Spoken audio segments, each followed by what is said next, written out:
Court में मामला उस तरफ जा रहा है जिसकी निशानदेही एतजाज एहसन कर रहे थे। 1997 में मोहतरमा बेनजीर भुट्टो की हुकूमत को चलता किया गया था ऑडियो लीक्स के मामले पर, और उस वक्त सदर ने असम्बली तहलील की थी और उसमें फिर जब दरखास्त लेकर गए कि जी सदर ने जो असम्बली तहलील की है इनको बहाल किया जाए, तो सुप्रीम कोर्ट ने 6-1 से फैसला दिया था कि नहीं, ठीक तहलील की गई है, क्योंकि हुकूमत ऑडियो टेपिंग का काम कर रही थी, लोगों की ऑडियोस रिकॉर्ड कर रही थी, जो कि गैर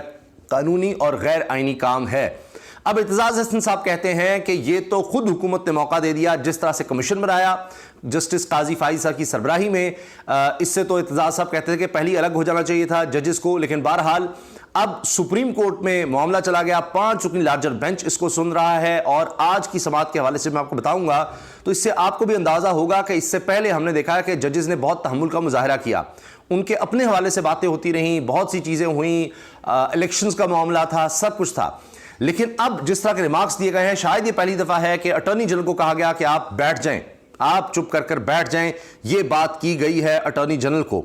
अब लगता यह है कि यह मामला हुकूमत के लिए बहुत बड़ा मसला बनने वाला है। मैंने माजी के हवाले से आपको बता दिया, एतजाज एहसन साहब कहते हैं कि अगर बेनज़ीर की हुकूमत जा सकती है तो शहबाज शरीफ की क्यों नहीं।